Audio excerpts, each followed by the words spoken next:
Good morning, everyone. It's Lee Henson, President and Founder of Agile, and it's time for today's episode of the Daily Stand-Up. So without any further ado, let's get started. It's Monday, and it's time to kick off another week. I hope you had an amazing weekend. I know I did. Got to spend a lot of quality time with the family. We played a big game of gestures, and that was totally fun. Just lots of cool stuff that you could do. I mean, the pandemic doesn't have to get us all down. It's time for us to find creative ways to get through things.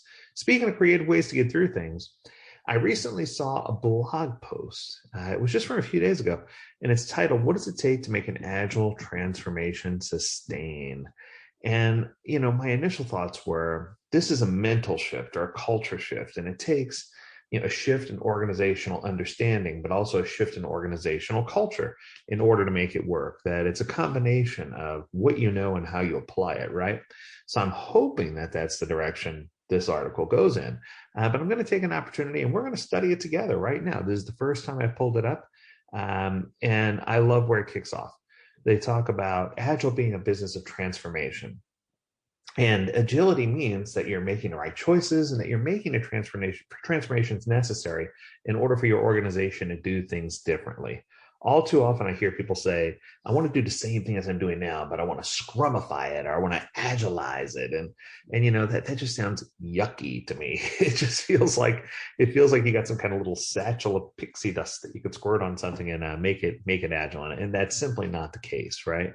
What you should be focused on is how to get people to understand agility and how to reduce work in progress and how to swarm to get things done and how to influence people to move forward and make better choices and how to encourage people to try new things because failure is an option, right? But in order for most of these things to be successful in agile transformation, the author describes three things that they need in order to make it happen. And I agree with these three things. The first thing, here are the three things. They say they need a goal, a mandate, and knowledge. And I totally agree. They talk about the goal. Now, this is interesting. And the article describes the goal being brought in by the leadership team, that the leadership team gives you a goal for what they expect with regard to Agile implementation. Now, to be quite honest, I'd say it's about 50-50. In half of the organizations, they know exactly what they want. The leadership can bring the goal and we're good to go. But in the other half of these organizations, that's not how it happens. What I see is that the leadership has some idea of what they want, but they've come to you, the Agile coach, for guidance. So a lot of times they don't really know what their goal is. I mean, they could have a dream, but sometimes it's not in line with what the company can actually do, what's achievable, what the teams can do. It's not sustainable. There's a lot of things that you need to figure out in order to make it a sustainable goal. So I often tell people to focus on small initiatives first and build on those small initiatives. Earn a few stripes on your belt and then commit to the bigger initiative. Second thing is a mandate. Now, the mandate is interesting. So I don't know that I often use the word mandate or even that I like the choice of that word. Let's see what he says here. He says the highest ranks in the company need to give a mandate to make change in their organization. Okay. I agree with where they're taking this. I think that, senior leadership does need to make it a point to say, hey, I know change is going to happen. I expect change. I want change, because change generally brings resistance. And I think that it's just a natural cause and effect type thing, right? But I think that if you teach people to align with a common goal, that's good. But oftentimes it's not enough. They feel like what they're doing is going to be squelched or stomped on, or that they're going to get fired, or that they're going to, get their flame put out from under them, and that they're not going to be able to continue. So you do need support from leadership in order to make things happen. So in that vein, I do feel like mandate could be a good word, but I don't know that I'd call it a mandate. I think more importantly, I'd call it an empowerment, an enrichment. I think you need to empower the teams and let them know that you support them and that you're not enabling them to make these choices, but you're empowering them to make these choices to help the entire organization be better. And the third piece is knowledge. Now, knowledge is the one that's most interesting. So I recently had a student who came to my class, and they were in my advanced Scrum class. They were all excited. And about an hour in, you could tell this person felt really uncomfortable. And I was like, is everything okay? And they said, maybe my first class wasn't all that it cracked up to be. And at first I thought maybe this person had English as a second language or that other things were going on.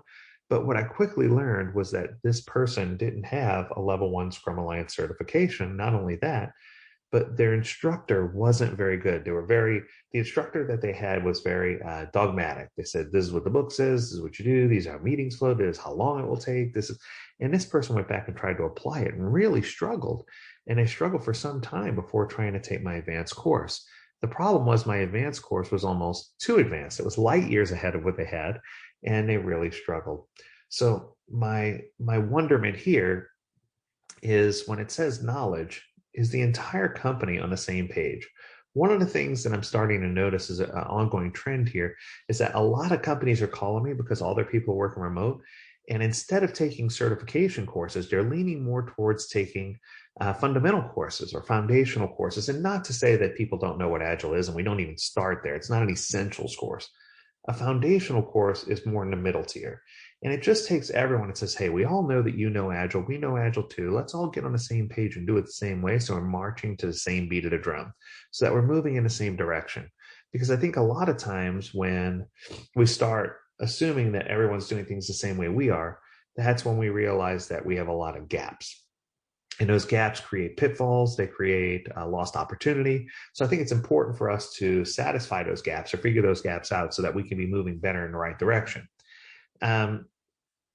If this trend tends to continue, I think then we can start organizing, saying what meetings or events need to take place and who needs to be there. And let's make sure that we're doing it the right way. Let's identify patterns and anti-patterns and talk about cultures and system structures and the way things are put together. Then we can go on to discuss operative mental models and psychological safety and trying to get everybody to do the things they need to do in order to have a real concrete implementation that's solid, that foundationally you can stand on, that's going to help your organization really improve. So I hope this Monday kicked off good for you. I hope this was a shot in the arm you needed to get things started for this Agile week. We invite you to tune in to the rest of the week for many more topics on the Daily Stand Up podcast. We hope you enjoyed this episode. If you want to learn more about this topic or any other, we encourage you to visit agileDad.com, where we got lots of information all available for free right now during the pandemic. Take advantage of that. Go get that information because it won't be free for long. As soon as this thing passes, it's all going to revert back into Agile Dad University, which is a paid portion of our site. So take advantage of those opportunities. And if you have a topic you want us to cover on a daily stand-up, reach out to us. Learn more at agileDad.com. We'd love to hear your topic. Until next time, we encourage you to stay healthy, stay well, and stay agile, my friends. Do take care.